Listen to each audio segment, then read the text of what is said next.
ที่ฮั่นวันที่3นี้ก็จะจัดตัวแทนของวัดและก็คณะกรรมการกองทุนแม่ไปฮับเอาต้นพระป่าบ้านคุณพูนทวีซึ่งท่านได้แจ้งยอดมาว่าตอนนี้ยอดของพระป่าของท่านนั้นได้20,000ละพี่น้องก็ขอแจ้งประชาสัมพันธ์พี่น้องที่พอมีกำลังทรัพย์พอมีสตุ้งสตางค์ได้ร่วมกันอนุโมทนาบุญในการทำบุญทอดพระป่าเพื่อนำปัจจัยมาบูรณะพัฒนาวัดหลองอ้อและก็ร่วมกันตามเตรียมเข้าพรรษาเนื่องในวันอาสาฬหปูชาที่อยู่ตำใกล้ตำหิมก็สามารถเดินทางมาร่วมได้ที่วัดหลองอ้อเนอะเวลาบ่าย3 โมงตรงก็จะใช้เวลาประมาณชั่วโมงหนึ่งพี่น้องท่านผู้ฟังประมาณสักใกล้จะ4 โมงก็เสร็จละสำหรับพี่น้องที่อยู่บ้านไก่ต้องการจะเดินทางมาร่วมขอให้มาถึงวัดก็แล้วกันมาถึงวัดแล้วมาปะพระหลวงตอนขากลับนี่คือลูกหลานมาส่งเนอะส่งแล้วเอาละวะฮะ ขากลับพระหลวงจะจัดรถไปส่งอันนี้ก็ขอแจ้งเชิญชวนพี่น้องท่านผู้ฟังได้ร่วมอนุโมทนาบุญโดยพร้อมเพียงกันที่แรกก็ว่าจะถ่ายทอดบัดถ่ายละพี่น้องท่านผู้ฟังที่ดูสถานี บางทีตั้งสถานีเปิ้นก็มีกิจกรรมวันนั้นเป็นวันแต่งดาวันเข้าพรรษาทำวันเป็นวันอาสาฬหปูชาเป็นวันที่พี่น้องศรัทธานาบุญทั้งหลายจะต้องไปทำบุญตักบาตรวันที่4นั้นแต่ละวัดก็จะมีการต้านเตียนมีการเตรียมความพร้อมอย่างต่างๆเพราะฉะนั้นก็ใจเสียงนี้แจ้งพี่น้องท่านผู้ฟังได้อนุโมทนาบุญโดยพร้อมเพียงกันก็มีคนถามเบอร์โทรที่จริงโทรศัพท์ที่บ้านเนี่ยพี่น้องท่านผู้ฟังในห้องของพระหลวงเนี่ยสายอย่างมากดีหมดสัญญาณอย่างก็มีหมด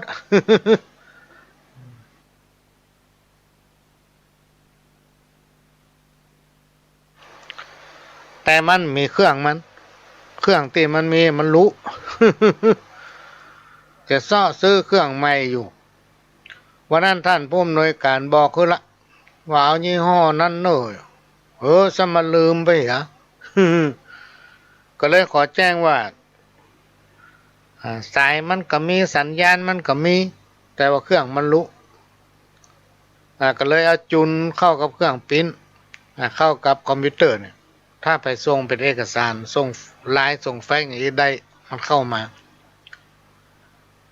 แล้วโทรศัพท์ก็อย่างเดียวกันพี่น้องท่านฟังมือถือนี่นะมันก็ไปสัมพันธ์กับเครื่องเนี่ยที่ออกรายการอยู่เนี่ยก็ถ้าออกจากรายการแล้วบัดยากคือพี่น้องท่านผู้ฟังโทรเพราะอย่างเพราะเขาไม่ได้เปิดเสียงบางทีก็ไม่ได้ฮับก็อย่างที่อู้หูฟังเนี่ยเวลาอยู่บ้านเวลาทำงานเวลาไปหั่นไปนี่เวลาของพระหลวงนี่มันไม่ว่างพี่น้องท่านผู้ฟังมันไม่ว่างอยู่บ้านก็ต้องทำมันนั่นทำมันนี่มันว่างบัดได้ ว่างบัดได้นะก็เลยบัดทำฮื้อว่างก็ดีไปอย่างหนึ่งไม่ต้องได้ขึ้นอย่างอันใดมีตั้งหน้าก็ทำเพื่อมันเสร็จไปเป็นอย่างอย่างตอนนี้ก็ใกล้จะเข้าพรรษานี่งานมันโยนงานมันนักมีหลายผู้หลายท่านโทรมาก็ดีติดต่ออันนั้นก็ดีก็ไม่ได้ตั้งใจเพราะว่าการงานมันนักละอันใดไม่ได้สักอันเบอร์โทรจะบอกคือเนาะแต่ถ้าโทรมา บ่ต้องโทรล่อมาก็ได้ก็เดี๋ยวบ่หลวงปิ๊กโทรไปถ้าท่านโทรมาแล้วมันเสี่ยงสตังค์มันเหมือนโทรศัพท์บ้านโทรศัพท์บ้านนี่มันบ่เสี่ยงสตังค์หรอกเสี่ยงสตังค์กับมันนักแต่มือถือนี่มันเสี่ยงนักอย่างนี่กับบาท2 บาทพุ่นน่ะมีปากกาก็เตรียมเด้อเตรียมจด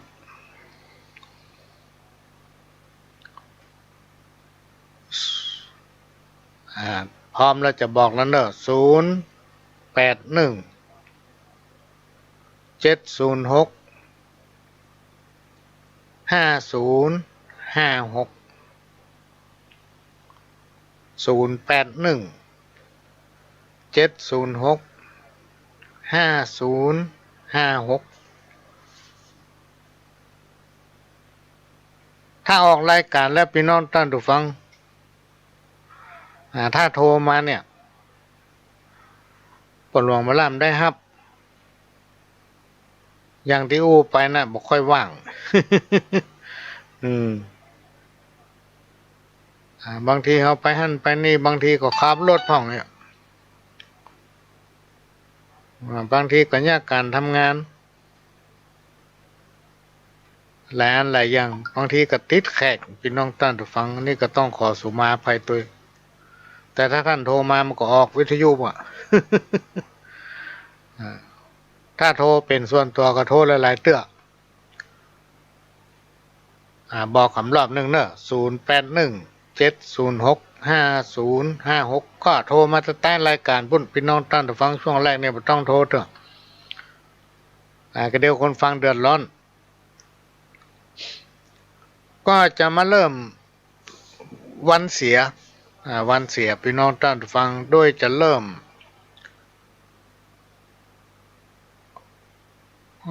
จากเดือนตอนนี้มันจะเสี่ยงมิถุนาแล้วเนาะก็จะเริ่มเดือนมิถุนาเนี่ยจากวันที่21 มิถุนาไปจนถึงวันที่20 กรกฎาคมอันนี้เป็นเดือน10เปิ้นห้องเดือน10เหนือเดือน10นี่เสียวันอังคารวันเดียวจากวันที่21 มิถุนาถึงวันที่20 กรกฎาคมเป็นเดือน10เสียวันอังคารวันเดียวและก็ตั้งแต่วันที่21 กรกฎาคมไปจนถึงวันที่18 สิงหาคมอันนี้เป็นเดือน11เนอะพี่น้องท่านผู้ฟังเดือน11เหนือเสียวันเสาร์กับวันพัดและจากวันที่19 สิงหาคมไปจนถึงวันที่17 กันยายนอันนี้เป็นเดือน12ละเป็นเดือน12เหนือเดือน12นี่จะเสียวันศุกร์กับวันพุธและก็จากวันที่18 กันยายนไปจนถึงวันที่16 ตุลาคมอันนี้เป็นเดือนเกี่ยงเดือนเกี่ยงนี่เสียวันติดกับวันจันทร์แล้วก็จากวันที่17 ตุลาคมไปจนถึงวันที่15 พฤศจิกายน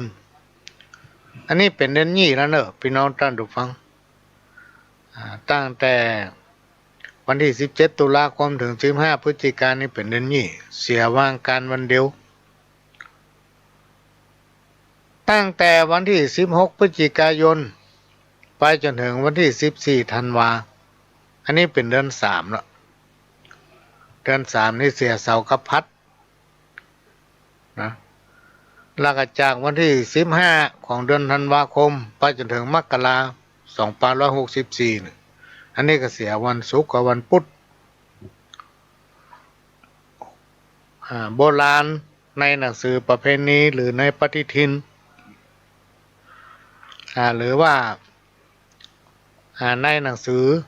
หลายฉบับพี่น้องท่านฟังเพิ่นจะเขียนวันเสียประจำเดือนวงเล็บที่ท่านเดือนเกี่ยงเดือน5 เดือน9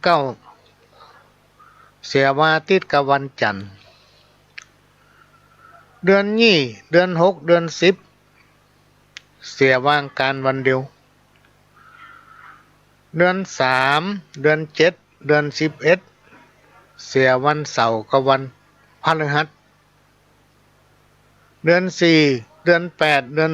12เสียวันศุกร์กับวันพุธถ้าจะว่าบ่อยๆก็เกียง5 9เสียติดกับจันทร์นี่60เสียวางการวันเดียว3 7 11เสียเสาร์กับพัด4 8 12เสียศุกร์กับพุธนี่ถ้าว่าไว้ๆถ้ามาอู้ถึงวันเก้ากองพี่น้องท่านผู้ฟังบางที่บางแห่งเปิ้นถือวันเก้ากองคือวันหยังวันที่เปิ้นห้ามไว้ว่าบดีเผาผีบดีประชุมเพิ่งศพบดีส่งศพบดีเสียศพ เพราะวันเก้ากองนั้นมันมีตำนานกล่าวไว้ว่ามันจะแป้ลูกแป้หลานแป้บ้านแป้จองเพราะว่าในยุคปัจจุบันเนี่ยโลกมันตันสมัยพี่น้องท่านผู้ฟังต่างคนต่างทำมาหากินบางคนก็ทำธุรกิจบางคนก็กล้าขายอาจจะต้องทำมาหากินในอาชีพของใครของมันถ้าเอาไปละกรรมเก่ากรรมโบราณเนี่ยมันบ่ค่อยดีมันแป้บ้านแป้จองแป้ลูกแป้หลานแป้ครอบแป้ครัวมักจะเกิดเรื่องฮ้อนไห้เกิดขึ้นเพราะนั้นเปิ้นก็เลยห้ามว่าวันเก้ากองบดีเผาผีพี่น้องวันพฤหัสตอนนี้มกราหากจะมาเริ่มมิถุนาก็แล้วกันมิถุนาก็จะเสี่ยงแต่เมื่อกี้วันนี่ละพี่น้องท่านผู้ฟังเดือนมิถุนาขึ้น11ค่ำวันที่1มิถุนาขึ้น11ค่ำเดือน9เป็นวันเก้ากองและวันที่13มิถุนาแรม8ค่ำเดือน9เป็นวันเก้ากองวันพุธที่4ประเด็นนี้มันใกล้สิ้นเดือนแล้วพี่น้องท่านผู้ฟังเนาะ ที่4มิถุนาขึ้น4ค่ำเดือน10เหนืออันนี้เป็นวันเก้ากองวันที่6กรกฎาคมแรม1ค่ำซึ่งเป็นเดือน10ละวันที่6นั้นเป็นวันเก้ากองเนอะพี่น้องท่านผู้ฟังแล้ววันที่18กรกฎาคม2563แรม13ค่ำเดือน10เหนืออันนี้ก็เป็นวันเก้ากองวันพุธที่29กรกฎาคม2563เดือน9ขึ้น9ค่ำเดือน11เป็นวันเก้ากองวันจันทร์ที่10สิงหาคม2563แรม6ค่ำอันนี้เดือน11นี่ก็เป็นวันเก้ากองแล้วก็วันศุกร์ที่21สิงหาคม2563ขึ้น3ค่ำเดือน12วันที่21สิงหาคมนี่เป็นเดือน12ละอันนี้ก็เป็นวันเก้ากองแล้วก็วันที่2กันยายนขึ้น3ค่ำนี่เป็นเดือน12อยู่เนี่ยเป็นวันเก้ากองวันพุธที่2กันยายนขึ้น15ค่ำนี่ก็เป็นวันเก้ากองวันพฤหัสที่14กันยายนแรม12ค่ำอันนี้เดือน12เด้อพี่น้องท่านผู้ฟังนี่ก็เป็นวันเก้ากองวันศุกร์ที่25กันยายนขึ้น8ค่ำเดือนเกียงนี่เป็นเดือนเกียงละวันที่25กันยานั้นเป็นวันเก้ากองแล้วก็วันที่7ตุลาเป็นวันพุธแรม5ค่ำเดือนเกียงนี่ก็เป็นวันเก้ากองวันอาทิตย์ที่18ตุลาคม2563ขึ้น2ค่ำเป็นเดือนยี่ละ เดือนนี้นะวันที่18จำวันที่ก็ได้พี่น้องท่านฟังเป็นวันเก้ากองวันศุกร์ที่30ตุลาคม2563ขึ้น14ค่ำเดือนนี้เหมือนกันนี่ก็เป็นวันเก้ากองวันพุธที่11พฤศจิกายนอันนี้เป็นเดือนนี้วันพุธที่11พฤศจิกานั่นเป็นวันเก้ากองวันอาทิตย์ที่22พฤศจิกายนขึ้น7ค่ำอันนี้ก็เป็นวันเก้ากองวันศุกร์ที่4ธันวาคมแรม4ค่ำอันนี้เป็นเดือน3เนอะพี่น้องท่านฟังวันที่14ธันวานั้นเป็นวันเก้ากองแล้วก็วันที่15ธันวาขึ้น1ค่ำอันนี้เป็นเดือน4ละอันนี้ก็เป็นวันเก้ากองวันที่27ธันวาขึ้น13ค่ำอันนี้เดือน4อยู่ก็เป็นวันเก้ากองอันนี้ก็เอามาฝากพี่น้องท่านฟังก็ได้มาหลากหลายตำราก็เอามารวมก็เดี๋ยวจะออกเป็นหนังสือ ใส่ในหนังสือสารธรรมกรรมเก่าเพื่อเอาแจกเป็นวิทยาทานให้พี่น้องท่านผู้ฟังที่สนใจเอาไปไว้อ่าน เอาไปไว้อ่านนี่ก็แจ้งให้ทราบก็เลยกลายเป็นรายการสาระสปะร้อยอันปันเรื่องเป็นร้อยเรื่อง นำมาโอ้ในเวลานี้ก็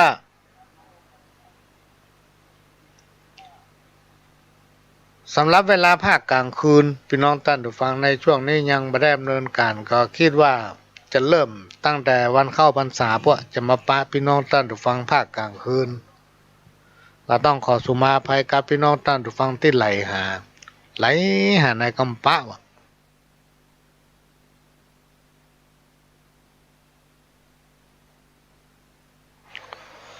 ก็เดี๋ยวก็จะปะกันก็จะเริ่มตั้งแต่เข้าพรรษาพี่น้องท่านผู้ฟังมาพบปะพี่น้องท่านผู้ฟังในภาคกลางคืนขณะนี้พี่น้องท่านผู้ฟังก็กำลังรับฟังรายการสาระสปะร้อยอันปันเรื่องจากสถานีวิทยุพระพุทธศาสนาแห่งชาติและสังคมขึ้นเพื่อการศึกษาพระพุทธศาสนาและวัฒนธรรม FM 104.50 เมกะเฮิรตซ์วัดฝายหินวัดฝายหินตั้งอยู่หลังมหาวิทยาลัยเชียงใหม่ตำบลสุเทพอำเภอเมืองจังหวัดเชียงใหม่บางผู้บางต้านฟังบัทีปุ้นไปวัดหัวฝายปุ้น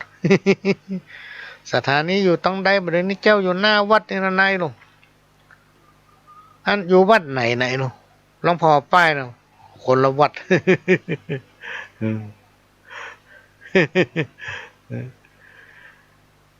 และก็ได้รับการอนุเคราะห์เมตตาจากท่านผู้อำนวยการสถานีวิทยุคลื่นพัฒนาคุณภาพชีวิตวัดหลวงประแดงมหาวิหาร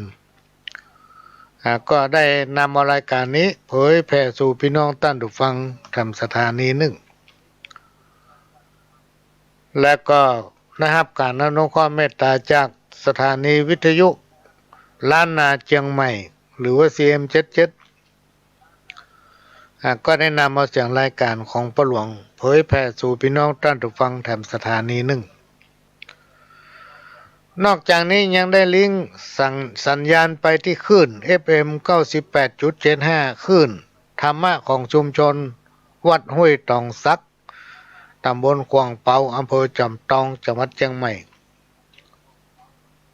พี่น้องท่านผู้ฟังสามารถรับฟังรายการนี้พร้อมกันถึง4 สถานีตั้งแต่เวลา 4 โมงไปถึง 6 โมงแมลง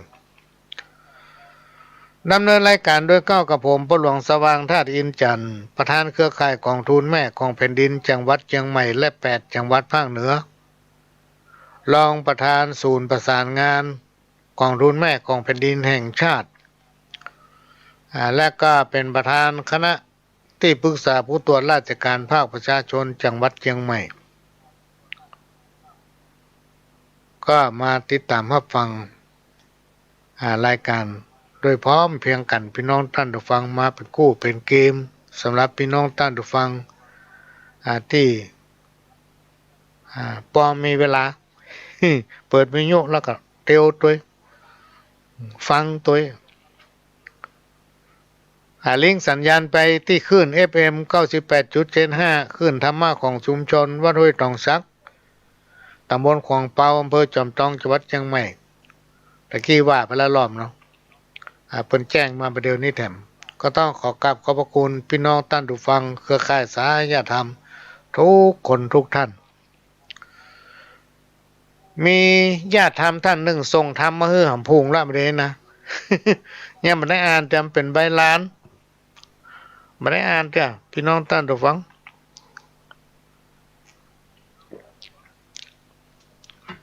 ก็เดี๋ยวถ้าอ่านเนื้อใจความมันได้ก็จะมาอู้ให้ฟังเนาะว่าในธรรมผูกนั้นเป็นว่าจะได้พ่องแทนที่จะส่งไปที่รายการครูบาอาจารย์เนาะ พระรวมเป็นขโยมมาอ่านธรรมมันเปิ้งได้ค่อยกว้างวะ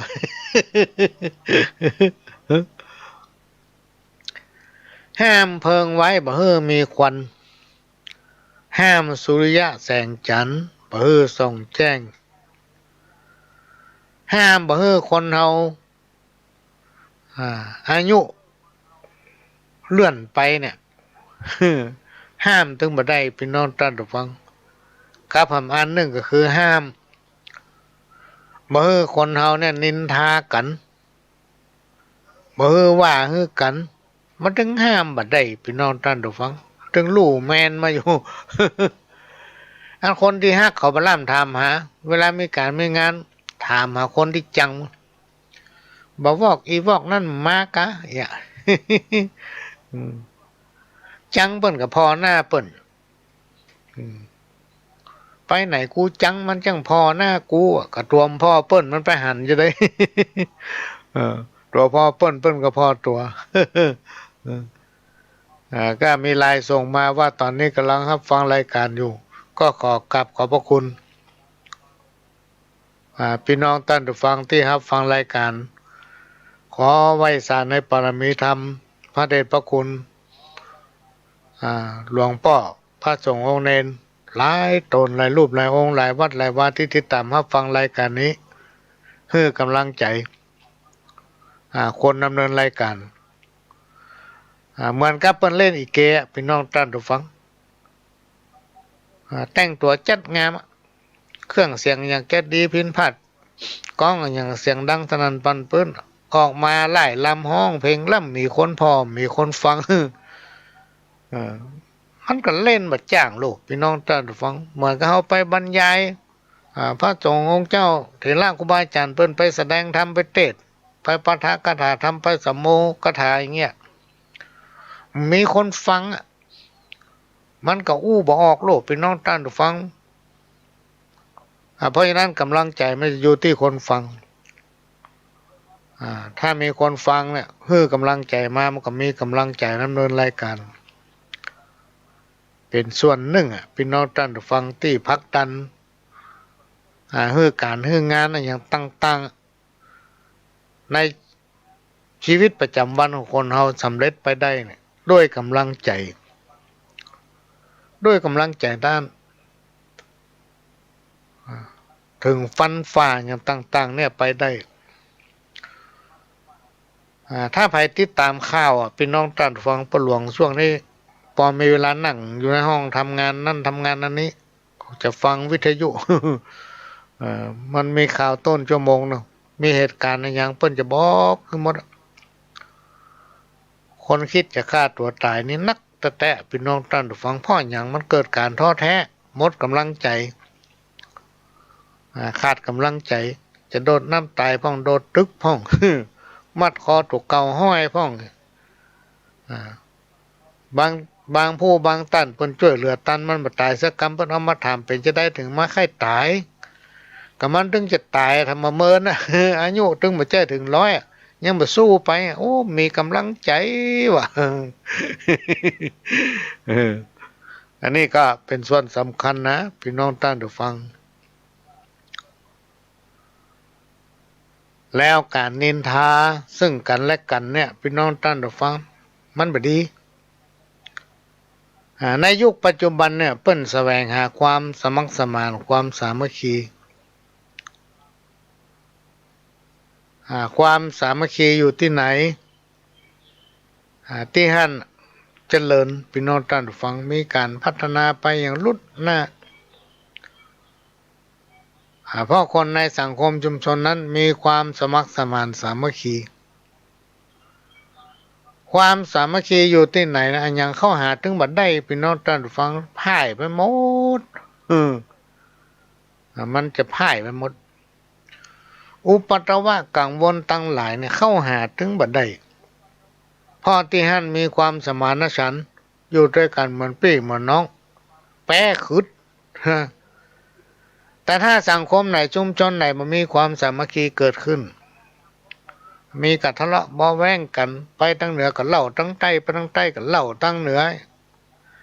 กันไผดีน้อยก็บ่ได้ว่าฮือเปิ้นบ่ฮือไผล้ำไผ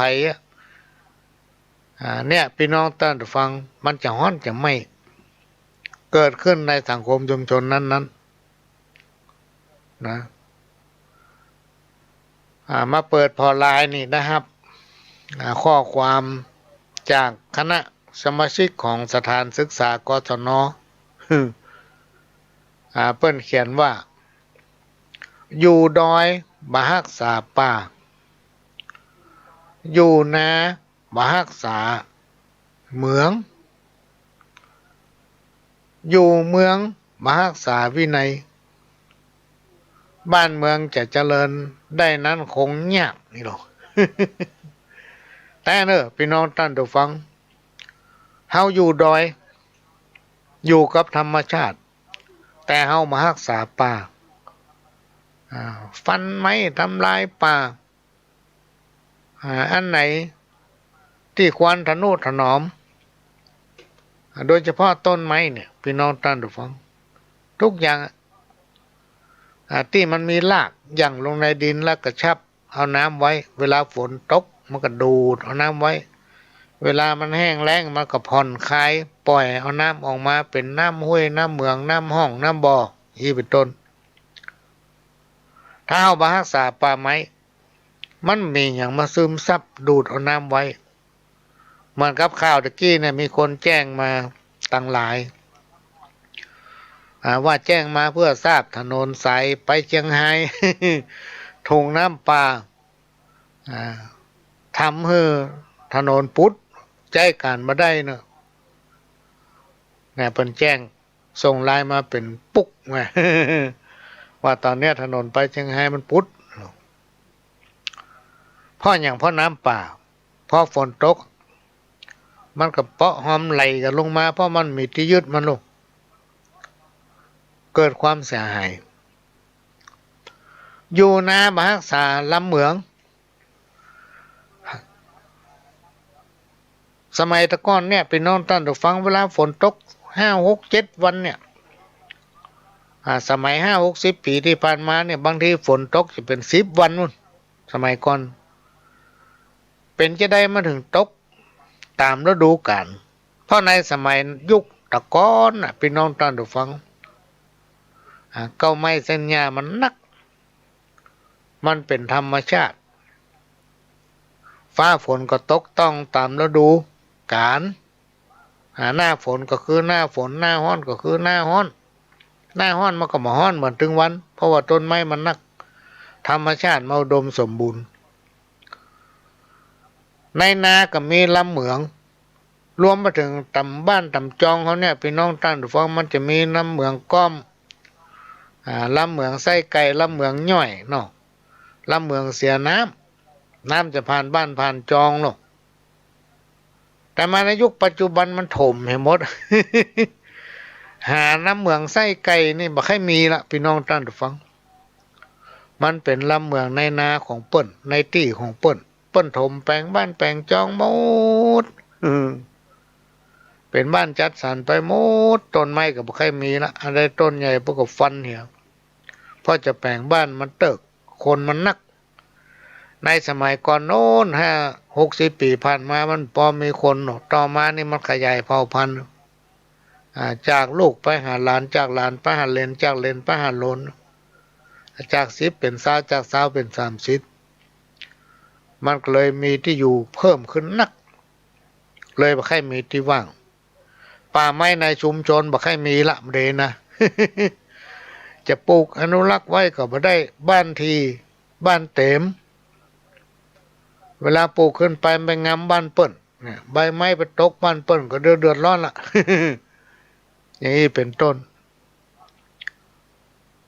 อันนี้ก็เป็นสิ่งที่มีความสำคัญที่เรามองข้ามบ่ได้ก็คือ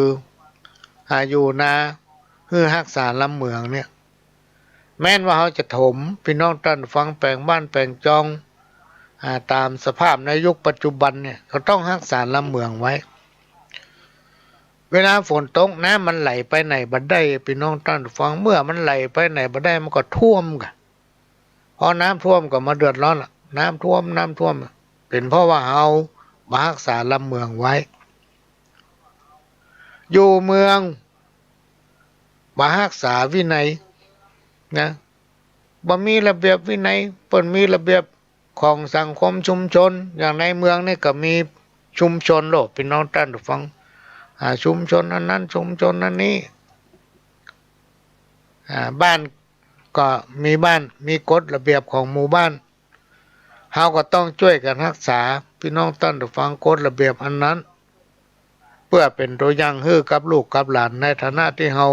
เป็นพ่อเป็นแม่เป็นพี่เป็นน้องเป็นปู่เป็นป้า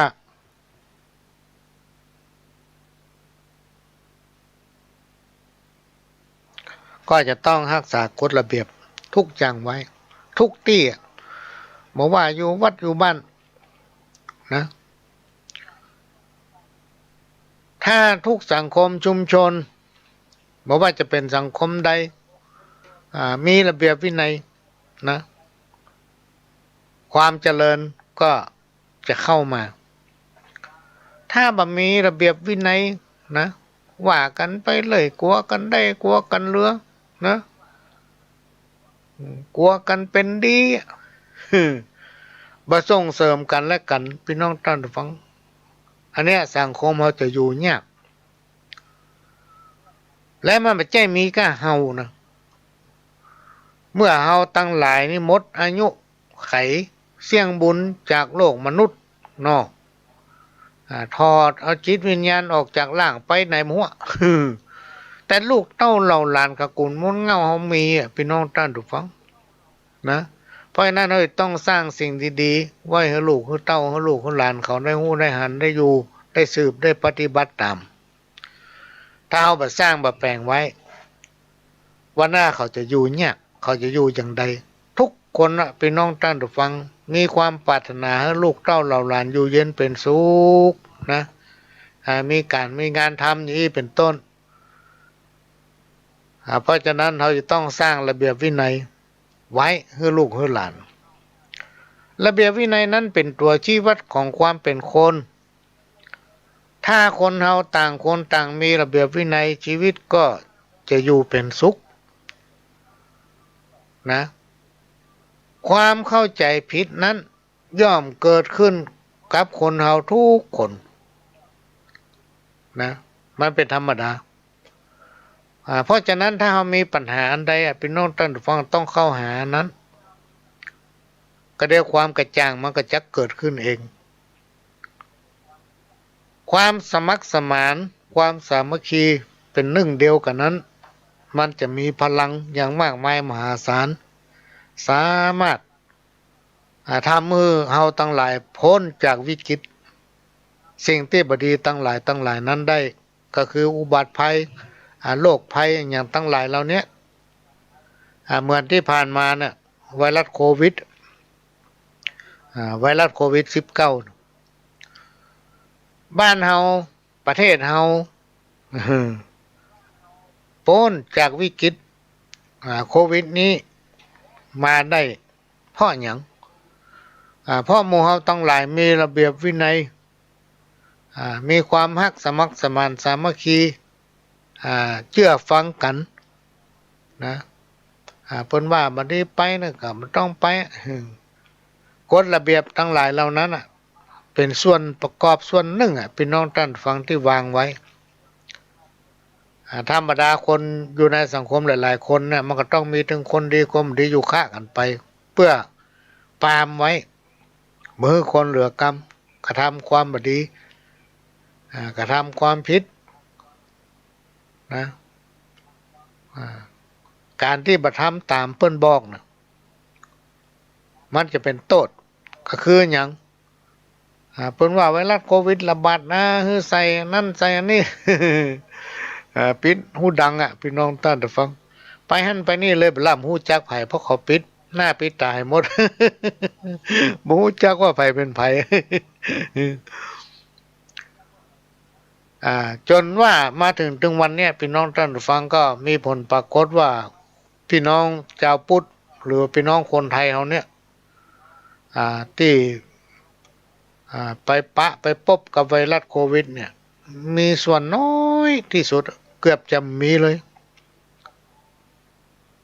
พอเฮาอยู่ในกรอบเฉพาะคนในบ้านในเมืองเฮานี่โลกนี้ก็ปรากฏปุ่นมันจะไปทางเมืองนอกซึ่งมีข่าวมีคนป่วยติดไวรัสโควิด เป็นล้านๆบางที่บางแห่งเป็นแสนแต่คนไทยเอานี่เริ่มหายไปละกฎเกณฑ์อย่างต่างๆเพิ่งก็เริ่มบรรเทาเบาบางไปละพี่น้องท่านผู้ฟังเพราะฉะนั้นเศรษฐกิจมันกำลังจะฟื้นตัวมันจะฟื้นได้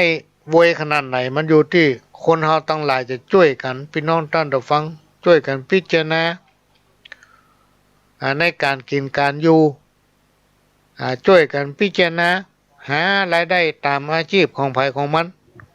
บ่ล่วงละเมิดซึ่งกันและกันพอใจในสิ่งที่เฮามียินดีในสิ่งที่เฮาได้ก็คือน้อมน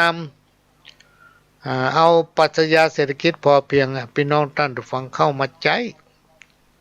เปิ้นก็เลยมีการรณรงค์ให้ปลูกพืชผักสวนครัวก็คือปลูกผักอันหยังก็ได้ที่เฮากินได้ขิงข่าจักไคร้พริกเกลือเขามินปุเลยสะปะสะเป็ดพี่น้องท่านผู้ฟังผักแคบผักปังปลูกไปเถอะนะตำหัวตำหยังปลูกไปอย่างน้อยๆก็ประหยัดตุนค่าใช้จ่ายเตียวแวดบ้านก็ได้ละพักบัวหัวหอม คนเฮาสมัยยุคปัจจุบันเนี่ยมันมีการพัฒนาไปหลายรูปแบบเพราะว่าจะเป็นทั้งด้านจิตใจก็เลยมีสุขภาพที่แข็งแรงสมบูรณ์โดยเฉพาะชาวพุทธเฮาเนี่ยเฮามีพระแก้วเจ้าทั้งสามประการมีพระรัตนตรัยเป็นร่มโพล่มชัยบารมีแห่งเถระครูบาอาจารย์บารมีแห่งพระแก้วเจ้าทั้งสามประการสิ่งศักดิ์สิทธิ์ทั้งหลายที่เฮาเชื่อเตปาฮักอย่างตั้งหลายเหล่านี้คุ้มครองรักษาทำเฮารอดพ้นจากวิกฤตนั้นได้อุบัติภัยตั้งหลายก็ถึงมาใกล้เนี่ยเป็นสิ่งที่เฮาจะต้องร่วมกันพี่น้องท่านผู้ฟังความเข้าใจผิดย่อมเกิดขึ้นกับคนทุกคนโทษของความเข้าใจผิดนั้นทำให้คนเฮาเป็นคนดื้อรั้นคนดื้อรั้นมักจะทำในสิ่งที่ผิดครูบาอาจารย์ท่านได้กล่าวไว้ว่าจงพยายามทำความเข้าใจและให้มีความรู้สึกดีๆกับคนอื่นจงพยายามอย่าคิดว่าตนเองทำถูกเสมอจงพยายามละทิ้งอุปนิสัยดื้อรั้นเพราะความดื้อรั้นนั้น มันบ่ฮื้อคุณกับไผพี่น้องท่านผู้ฟังความดื้อรั้นมันบ่ฮื้อคุณกับไผไปที่ไหนเพิ่นบ่ชอบเพราะฉะนั้นครูบาอาจารย์ของป้าหลวงเนี่ยอดีตหลวงพ่อพระครูโสพลบุญญาภรณ์หรือว่าตุลุงทอง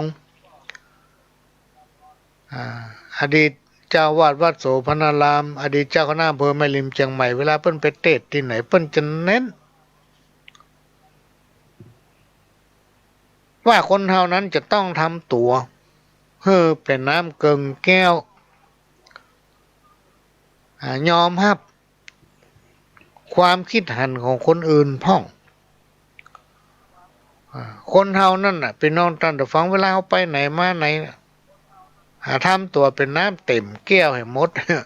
มายอมรับเหตุผลของไผมายอมเชื่อฟังไผเอาวิโตตัวว่า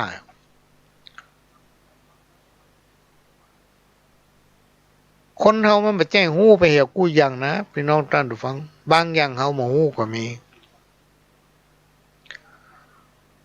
ต้องทำตัวให้เป็นน้ำครึ่งแก้วไว้นะคำติคำชมคำอวดคำยกยอสรรเสริญมันเป็นเพียงลมปากครูบาอาจารย์ท่านกล่าวว่าไผถ้านินทาคนอื่นว่าเปิ้นบัดดีอย่างนั้นอย่างนี้น่ะมันเข้าหาตัวเก่าหมดพี่น้องท่านผู้ฟัง เข้าหาตัวเองทำเปิ้นคนฟังเนี่ยคนที่เปิ้นฮู้เปิ้นมองว่าโอ้คนนี้บ่ดี ถ้ามันดีมันว่าอย่างไผโดยเฉพาะพฤติกรรมของคนเนี่ยพี่น้องท่านผู้ฟังเฮาบ่ต้องไปอู้ไผฟังเปิ้นต้องฮู้คนเดียวยิ่งมาสมัยยุคปัจจุบันเนี่ยทำความบ่ดีนอกจากเงาเฮาฮู้มันมีเฟซมีไลน์โหลดพี่น้องท่านฟังจุอย่างได้หมดเวลาทำอย่างไปที่มันบ่ดีหน่อยก็เดี๋ยวข่าวดังไปทั่วมันไปแจ้ว่าผ่านมาแล้วก็ผ่านไป จังมันเตอะบ่ได้นะ เกิดมาเป็นคนมันจะต้องโดนปันติพ่อง โดนปันอวดพ่องเป็นธรรมดาพี่น้องท่านผู้ฟังจะไปยึดติดกับมันบัดถ้าไปยึดติดกับอันหยังที่ว่าบ่ต้องไปยึดติดกับอันหยังเนี่ยพี่น้องท่านผู้ฟังเพราะว่าเฮาเกิดมาเฮาก็บ่ได้อันหยังมารู้บ่ได้พกแก้วแหวนเงินคำบ่ได้แต่งตัวงามบ่ได้ใส่ลิปใส่แป้งออกจากต้องแม่มาหรอกมาแต่ตัวเปล่า แล้วเวลาตายไปก็บ่ได้หยังไปรู้พี่น้องท่านผู้ฟังบ่ได้หยังไปสักอย่าง โดนเผาไฟหมดแม้แต่ร่างกายยังบ่ได้ไปตุยกลายเป็นขี้เถ้ากลายเป็นขี้ดินอันนี้ก็เป็นคติเตือนใจการที่เฮาไปบ้านศพบ้านอย่างเนี้ยพี่น้องท่านผู้ฟังเปิ้นเฮือไปโป่งอันนี้จังไงว่าบัดเดี๋ยวนี้คนคนนี้เป็นไปอย่างงี้แอมน้อยเขาก็ต้องเป็นไปอย่างนั้นน่ะ เราคิดตกปงตกถึงสภาพร่างกายถึงวันเนี่ยพี่น้องท่านผู้ฟังเฮามีจิตวิญญาณก็เหมือนกับวิญญาณผีสางบลังดงสัมภเวสีทั้งหลายนั่นแหละแต่เฮานี่มีบุญน้อยก็คือว่าได้มาอาศัยอยู่ยังล่างคือร่างของคนมนุษย์ซึ่งมันไม่ใช่ตัวตนของเฮามาอยู่ในร่างของไผหมูเนี่ยที่มีจิตวิญญาณมีปากกู้ได้จะแง่อย่างก็ได้ไปไหนก็ได้ แต่เวลาหมดบุญจากโลกมนุษย์เฮาต้องถอดจิตวิญญาณไปก็เหมือนกับหลาย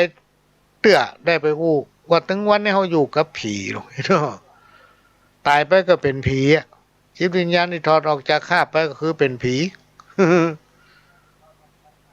เป็นอากาศอันนี้ก็เพื่อเป็นอุทาหรณ์สอนใจเพราะฉะนั้นการชิงดีชิงเด่น การดื้อรั้นการบัสร้างสรรค์สังคมว่าคนนั้นนินทาคนนี้อันนั้นของกูอันนี้ของมึงสิ่งตั้งหลายเหล่านี้พี่น้องท่านผู้ฟังเอามาฝากเป็นข้อคิดลักษณะของการเป็นคนเปิ้นทำอย่างใดก็ทำอย่างนั้นคำโบราณว่านะมันถึงแม่นแท้ๆเลยพี่น้องท่านผู้ฟังเปิ้นบอกว่าอยู่บ้านไหนก็คือเอาไฟบ้านนั้นนะเวลาเอาไปบ้านเปิ้นบ้านตั้นเปิ้นเนี่ยอย่างใดคือเนี่ยอย่างนั้นจะไปฝืนกฎของสังคมจะไปฝ่าระเบียบของสังคมเปิ้นทำอย่างใดก็คือทำอย่างนั้นมันถึงจะอยู่เย็นเป็นสุข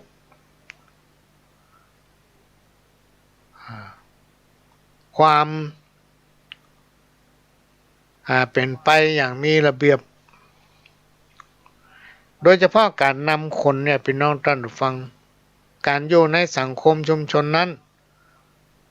ก็จะต้องมีถึงพระเดชพระคุณการเป็นผู้นำคนนี่ก็จะต้องประพฤติปฏิบัติตนเพื่อเป็นที่ประทับใจแก่คนทั้งหลายนะเพราะเป็นคนนำเปิ้น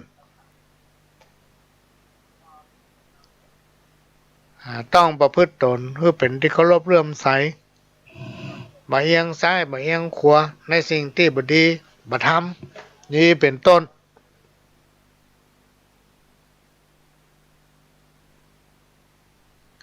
ถึงจะเรียกว่าเป็นผู้นำถ้าเราเป็นผู้ตามเปิ้นเนี่ยจะได้เราก็ต้องทำตามเปิ้นเพราะเราเป็นผู้ตาม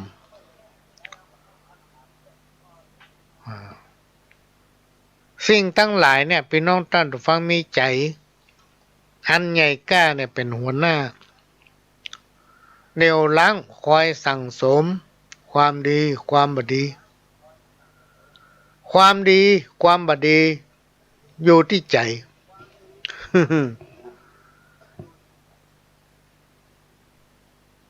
ทำทุกอย่างทำทุกสิ่งเพราะมีใจสั่งนะสุขกับทุกข์เนี่ยพระกับมารเนี่ยอยู่ที่ใจของคนเราทุกคนเพราะฉะนั้นก็ต้องทำใจให้ผ่องใสคิดเนี่ยอย่างอันใดก็คือ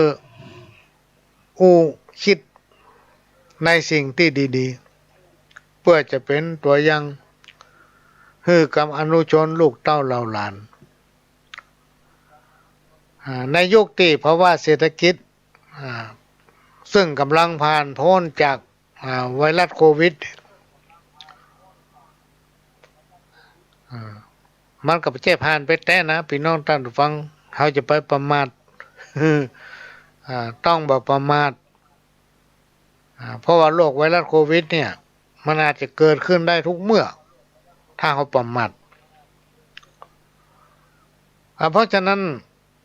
ในช่วงที่ผ่านมาเนี่ยพี่น้องท่านฟัง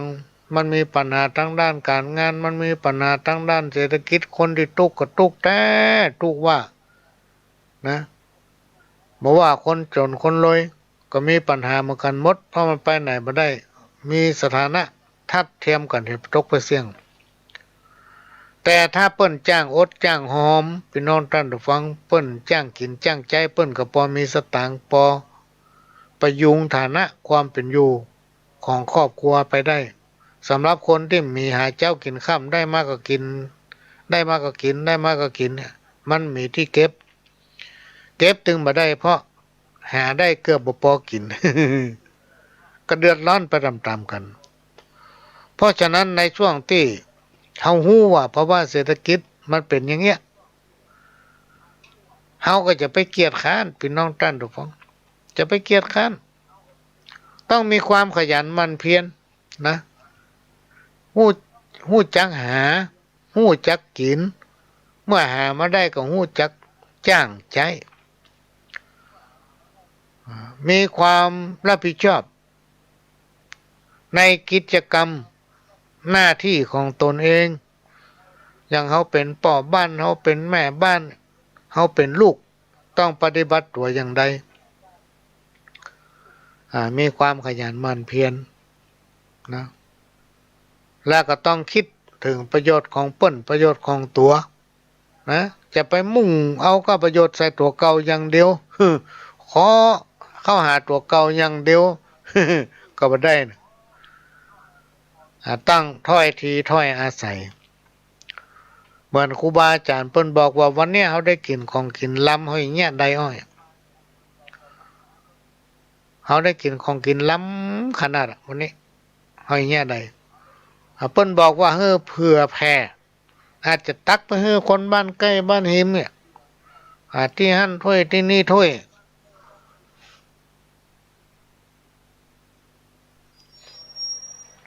กำเดียวเปิ้นได้กินเปิ้นก็ตักมาแบ่งมาเผื่อเฮาอย่างนี้เป็นต้นการคบหากันเนี่ยพี่น้องท่านผู้ฟังมันเป็นธรรมดาที่คนเฮาจะต้องมีเพื่อนมีฝูงคนเฮาจะต้องมีกู้ข้างกู้คิดจะต้องมีกู้ร่วมแยกการทำงานบ่ว่างานใหญ่งานน้อยเนี่ยก็ต้องนำปฏิบัติต้องมีเพื่อนมีฝูงต้องมีกู้ข้างกู้คิดกู้อู้กู้จ๋าก็คบคนที่ดีๆจักปากันไปในที่ดีๆอันไหนที่มันบ่ดีก็ให้ตักเตือนกัน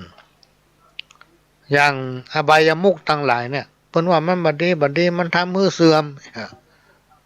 ก็เรามาพิจารณาว่ามันเสื่อมอย่างใดอย่างการเล่นการพนันเนี่ยถ้าเฮาบ่เล่นการพนันก็ซ้ำไปจ่ายเงินทองแบบสุรุ่ยสุร่ายโทษมันมีอย่างพ่องแทนที่เฮาจะกินวันพุกมันมีแล้วอ่ะเฮาไปสุรุ่ยสุร่ายวันนี้เพราะฉะนั้นก็จะต้องพิจารณาในช่วงนี้พี่น้องท่านผู้ฟังที่เศรษฐกิจมันเป็นอย่างนี้จะต้องช่วยกันแก้ไขปรับพฤติกรรมปรับปรุงตัวเองเพื่อให้ตัวเองอยู่ได้ครอบครัวตัวเองอยู่ได้ญาติพี่น้องอยู่ได้สิ่งไหนที่บดีก็ตักเตือนกันไปคนไหนที่เปิ้นตักเปิ้นเตือนก็เอามาพิจารณาว่ามันเป็นอย่างไรถ้าลองนำมาปฏิบัติอย่างหลายๆอย่างพี่น้องท่านฟังเราสามารถนำไปคิดและเอามาปรับนะ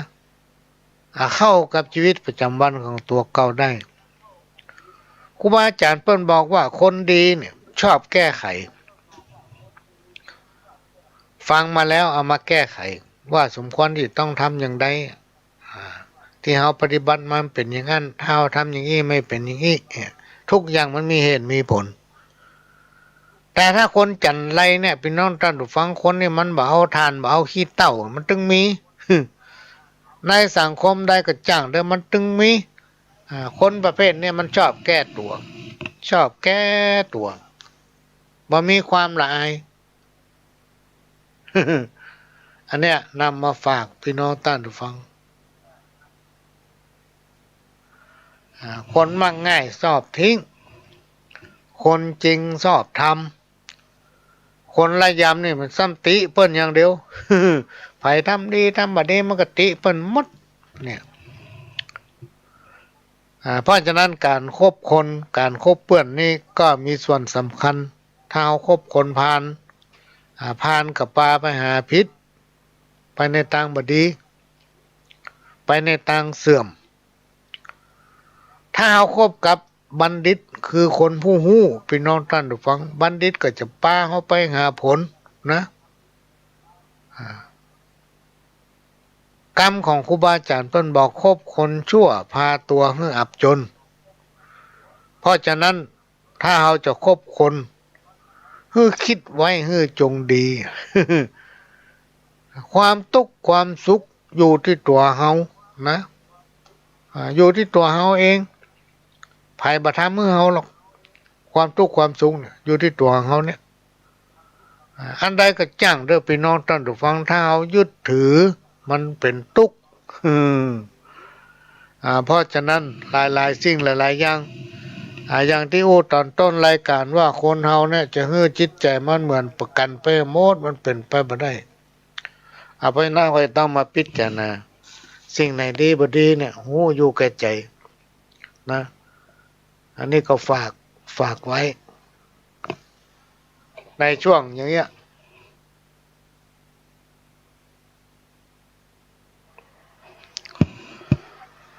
ก็เอามาฝากไว้พี่น้องท่านผู้ฟังมาแจวมาสอนเนอะมาอู้ฟังแล้วจะวกมาถึงวันดีทำกรรมหนึ่งตามคำเรียกร้องเนาะก็จะมาเริ่มตั้งแต่เดือนมิถุนายนนี่มันจะเสี่ยงละวันที่27มิถุนายนขึ้น7 ค่ำเดือน10เหนืออันนี้เป็นวันหัวเลี้ยงหมอนในตำราเพิ่นบอกทำการมงคลดีมากจากโพ้นจากภัยทั้งมวลเลิกดียามดีตั้งแต่เจ้าไปถึงค่ำพวกพี่น้องท่านผู้ฟัง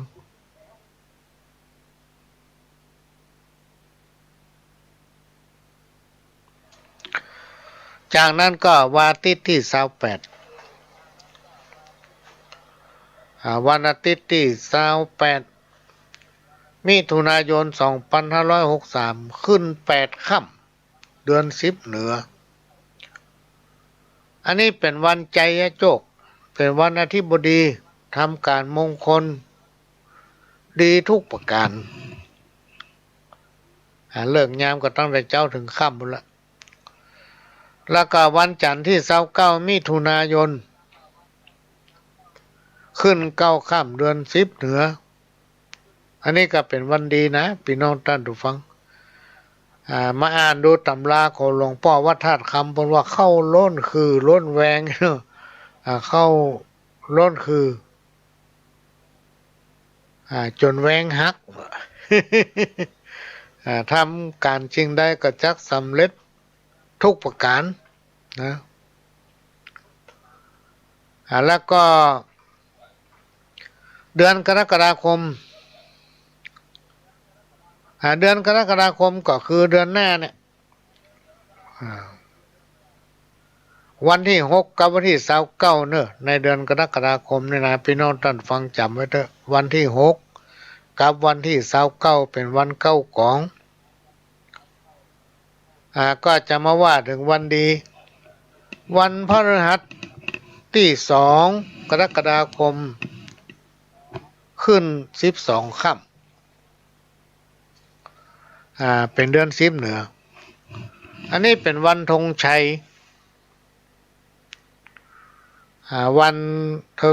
ธงชัยสมณฤกษ์ทำการมงคลดีทุกประการจักได้แก้วแหวนเงินคำเต็มใต้เต็มถุงไม่หรอก อันนี้ตำหาเพิ่นว่าเลิกยามดีก็ตั้งแต่เจ้าไปละพี่น้องท่านฟังต่อมาวันศุกร์ที่3 กรกฎาคม2563ขึ้น13 ค่ำเดือน10เหนืออันนี้ก็เป็นวันหัวเลี้ยงหมอนเป็นวันฟูทำอย่างก็จักเจริญเฟื่องฟู13 ค่ำนี่เป็นว่าจังเกี้ยวเข้ามาสู่ลง เลิกยามก็ตั้งแต่9 โมงเป็นต้นไปจนถึงปุ้นแมลงแล้วก็วันเสาร์ที่4 กรกฎาคม2563ขึ้น14 ค่ำอันนี้เป็นวันแต่งดาเข้าวัดสางเจ้าบ้านเราพอวันที่5ก็จะไปทำบุญตักบาตรกันละเป็นวันอาสาฬหะ วันที่สี่เนี่ยพี่น้องท่านผู้ฟังที่ได้แจ้งประชาสัมพันธ์ไป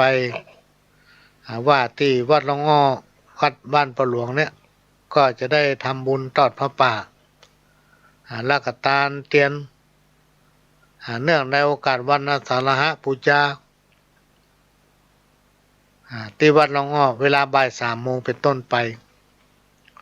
ก็เจอเนอะพี่น้องท่านผู้ฟังที่พอมีเวลาพอมีปัจจัย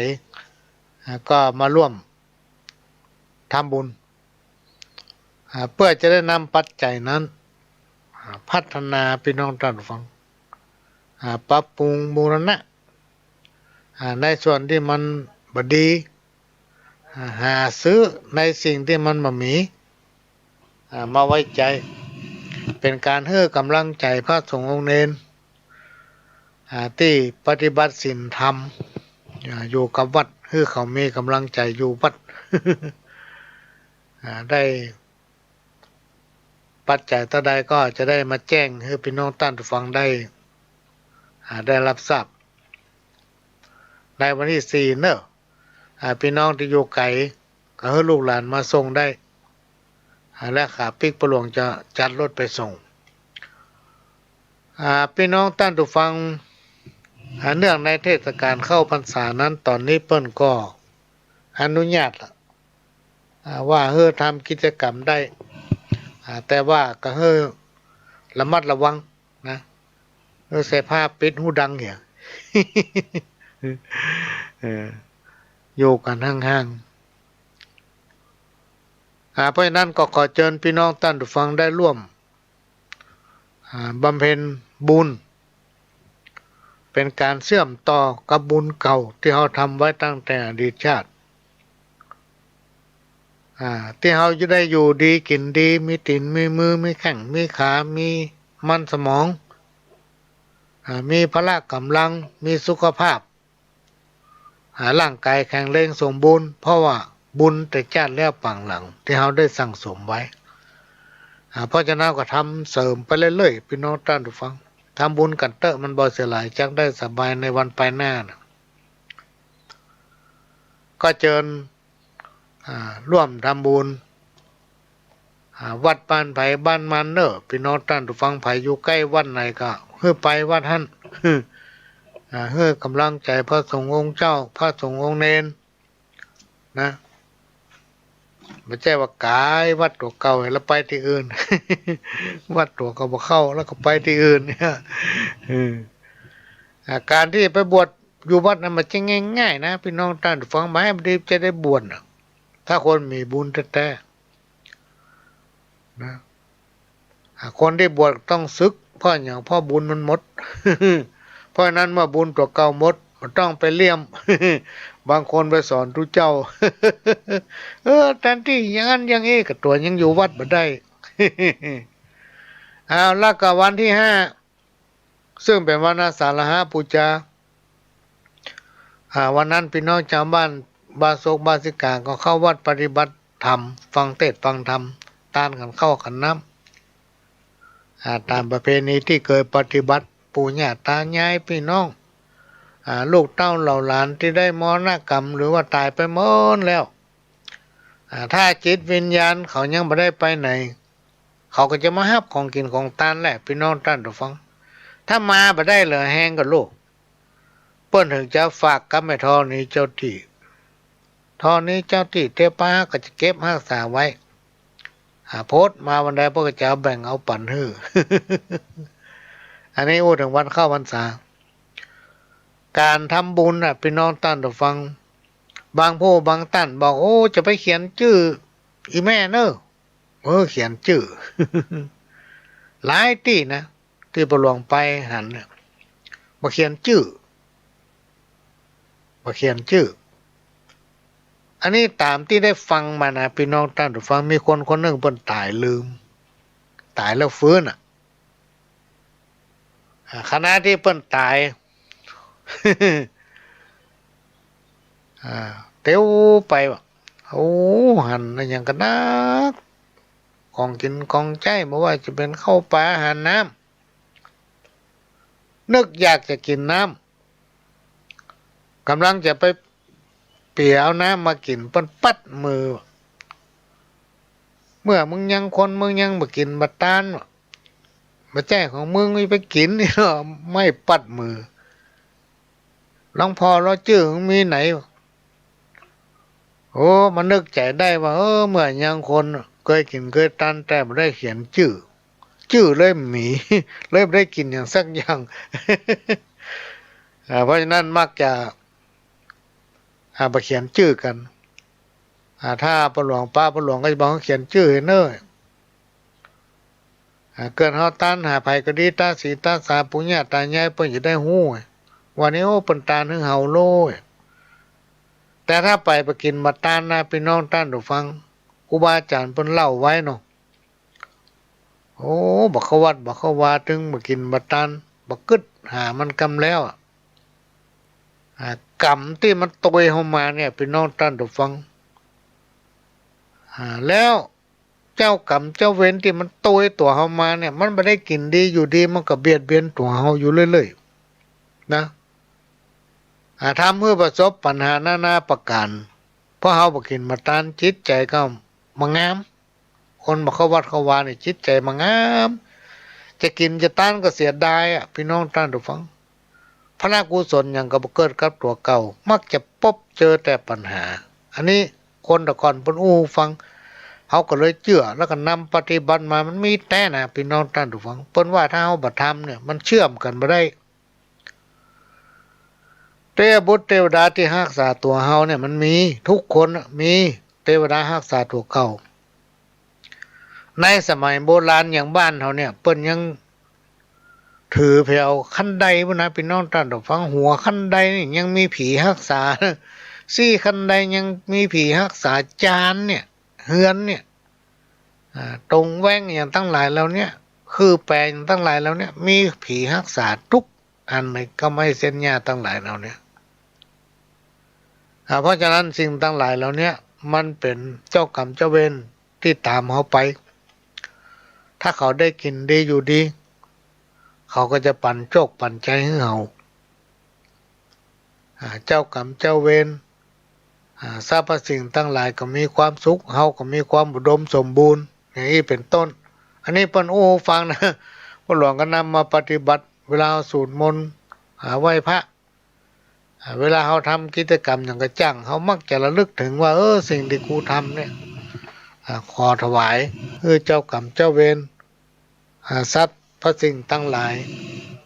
เทพบุตรเทวดาที่รักษาตัวเฮารักษาอย่างบ้านอย่างจองวัดวา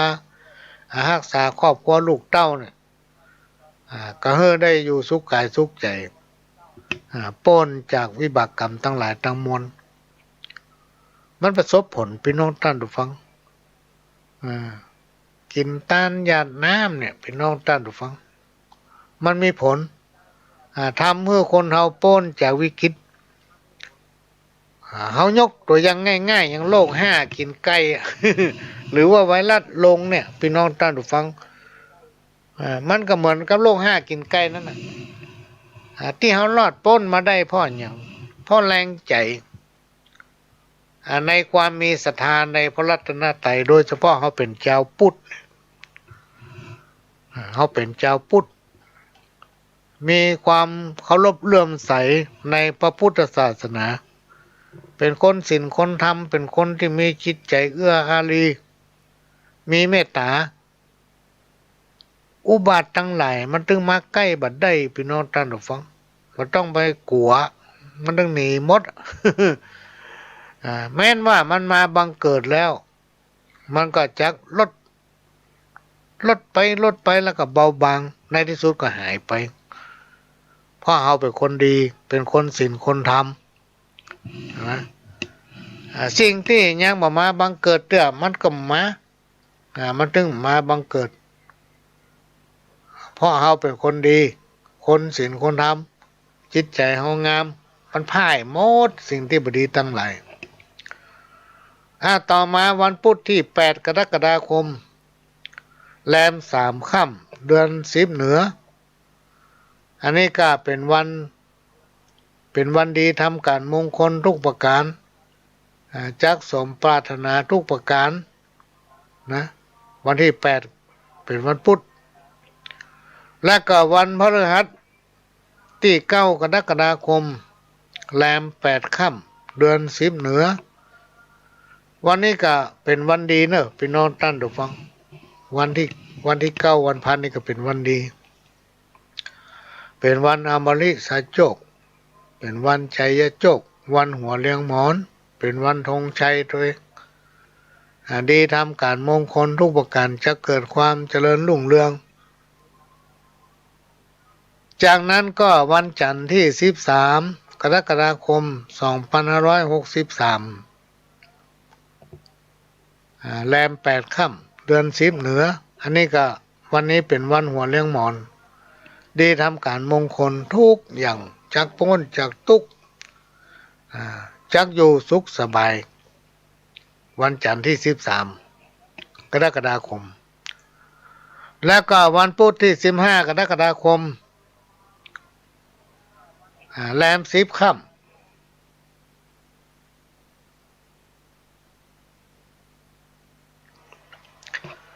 แรม10 ค่ำวันนี้ก็เป็นวันหัวเลี้ยงหมอน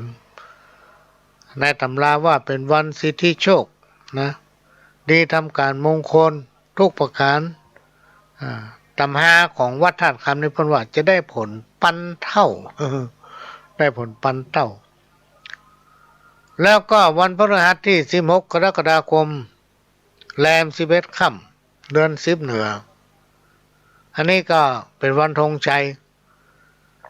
11 ค่ำนี่เพิ่นว่าขี้ไล่กลายเป็นดีนะทุกขตาเป็นเศรษฐีทำการมงคลจังบังเกิดผลดีทุกประการ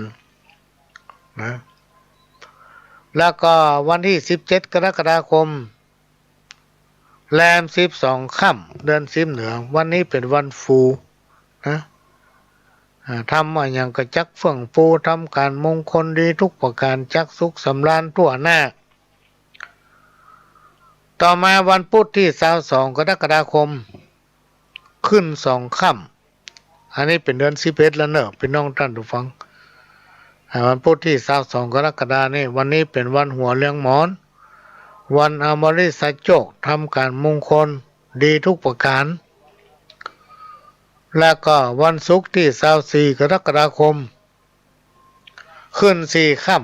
ำเดือน11เหนือวันนี้เป็นวันดีทำการมงคลทุกประการจังมีความสุขความเจริญรุ่งเรืองก้าวหน้าและก็วันอาทิตย์ที่26 กรกฎาคมขึ้น6 ค่ำวันนี้เป็นวันราชาโชคเป็นวันอาทิตย์บดีทำการมงคลดีทุกประการจักพ้นจากความทุกข์ยากจักได้อยู่สุขสบายวันที่26เป็นวันอาทิตย์ต่อมาวันอังคารที่28 กรกฎาคมแรม8 ค่ำอันนี้ยังเดือน11อยู่อันนี้เป็นวันที่วันอังคารที่28 กรกฎาคมแรม8 ค่ำเดือน11เหนือนี้ก็เป็นวันดีเป็นวันสิทธิโชคทำการมงคลดีเลิศล้ำจักได้ดังใจปรารถนาทุกประการต่อมาวันที่29 กรกฎาคมแรม8 ค่ำเดือน11เหนือวันนี้เป็นวันใจเงี้ยดีถีนะพี่น้องท่านผู้ฟังอุดมโจกเข้าล้นคือจนแวงฮักดีทำการมงคลทุกประการต่อมาวันศุกร์ที่31 กรกฎาคม 2563ขึ้น11 ค่ำวันนี้เป็นวันสิทธิโชคก็ดีทำการมงคลทุกประการ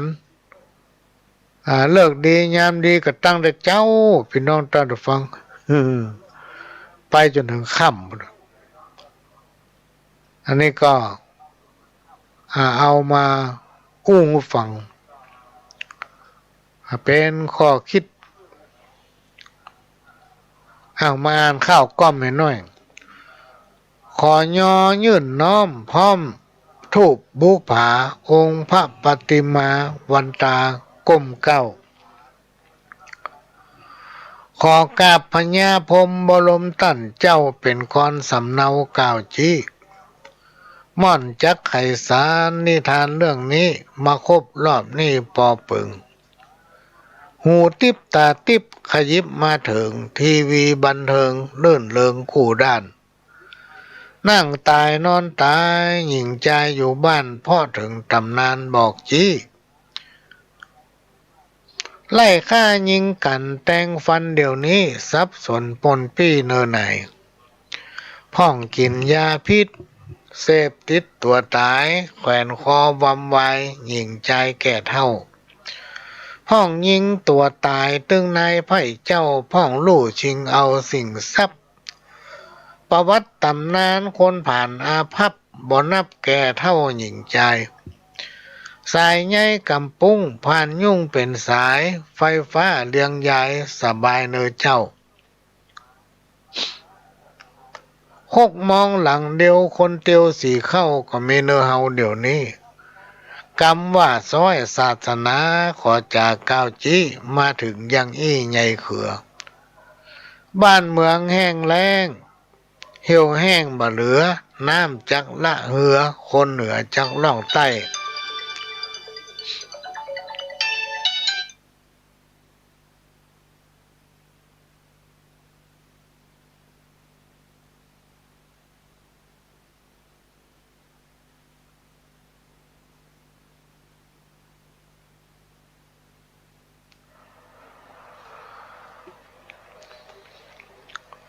คนเหนือจักล่องใต้มันก็มาเถิงลอดเถิงแต่ใส่น้ำแม่ปิงใจจักขาดน้ำต่างมีบ่มีคนเตียวรถเร็วยิ่งล้ำมาถึงจัดจำสังคมลูกเกิดจากต้องห้องเจ้าครับผมสมัยนิยมเจยจมลูกเต้าแผ่นดินเมืองไทยจักไข่บอกเจ้าจักเลี่ยนเปียงเอาเดี๋ยวนี้คน7 ภาษาจังมาบอกจี้มาร่วมดังอี้เอาตามภาคกล่าวไว้บ่ได้สั่งกาอย่าให้ไถนาควายหาบ่ได้งัวควายสูญหายใจควายเมืองใต้เขาละตุมไปแอกย้อนคนเฮาสมัยนี่ใส่ใจฮ้อนเขาจังลึงค้อนไวไฟเกียนงัวและล้อพอหันที่ไหนสิ่งมอเตอร์ไซค์เร็วไวชอบสู้รถยนต์รถเก่งขี่เบ่งอวดอู้ตายกันหน้าดูญาติมิตรพ่อถึงตำนานพระศรีอริยะมันติดสืบเส้นมีมาตามพระเก่าไว้คนไร้เดียงสาคนขาดปัญญาอู้จ่าสวกกล้าบุบตีฟันแตงใจแข็งหนีบเกณฑ์มันติดสืบเส้นถึงข่าวสมัยเดียวนี้นาลีหนุ่มสาวอายุลุ่มสาวเปิบเป่าอยากได้ลูกผัวเมียเขาสิงเอาห้อนไม่ขาดศีลธรรมในมนุษย์นี่เป็นข้าวที่เป็นเขียนส่งมาให้พี่น้องท่านฟังตำนานมันต้องเป็นอย่างที่เป็นว่าเนี่ยกูอันนะ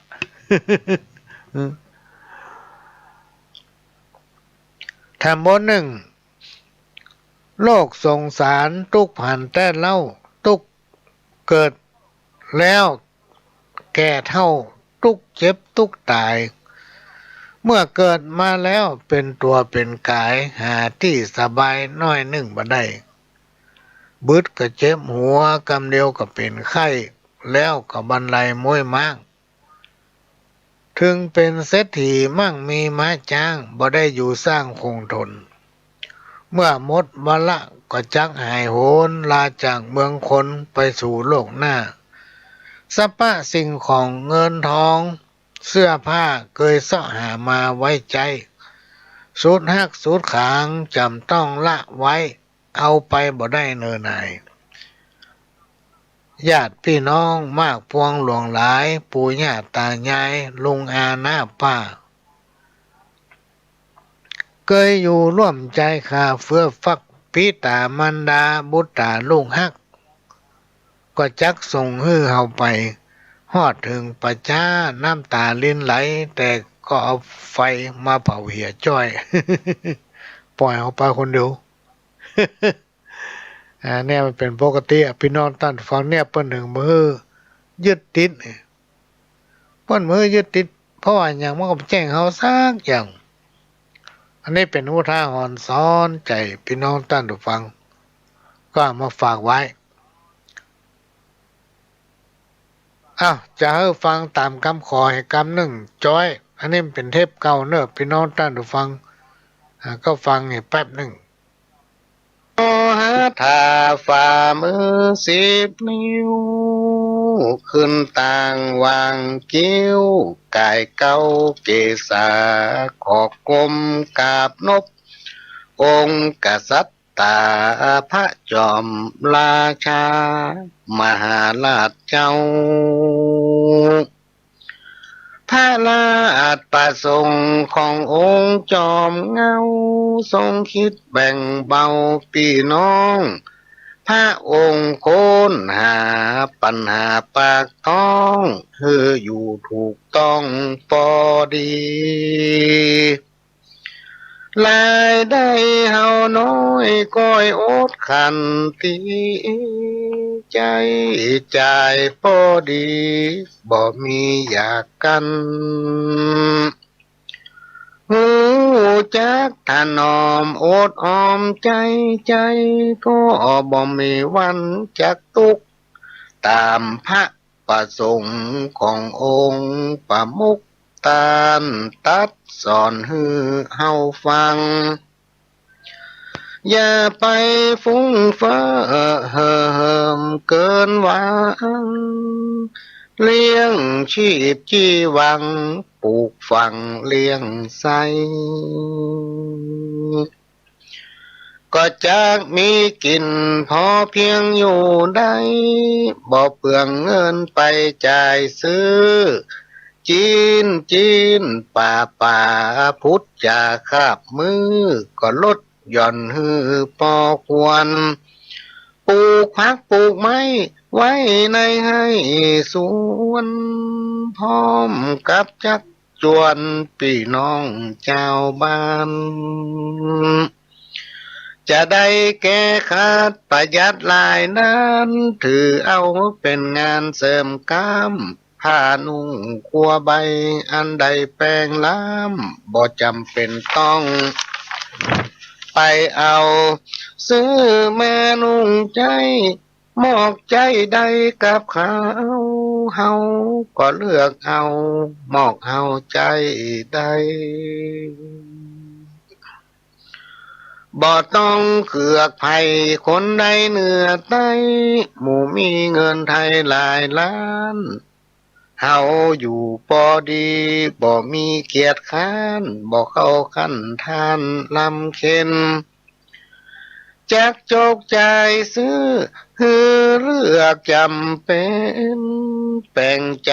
เย็นก้อยเป็นก้อยสร้าง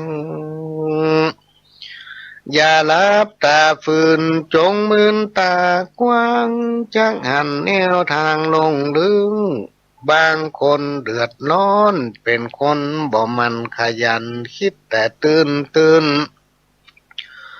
บางคนก็มีเงินเล็กน้อยเหินตัวเขาเปิ้นเอาตัวเอาบอกกึดที่แจ้งเพื่อมาหูคิงกระเป๋าพอแห้งเฮามีกะแห้งเล็กน้อยถ้าเฮาเล็งหันรายวัน200มันถึงบ่น้อยพอเพียงจีนเฮาบ่นักอย่าฟักลายเฮียงเอาหมอกพอเพียงเลี้ยงครอบครัวได้จากแต่งข้าวสารมากาบอนไว้กับพี่น้องไทยทั่วทิศช่วยแก้ปัญหาช่วยกันมาคนคิดชีวิตต่อสู้วันจ้างขายจ้างกาได้มาแบ่งปันเป็นส่วนเป็นอันมันก็อยู่ได้อันนี้ก็เป็ เป็นจ้อย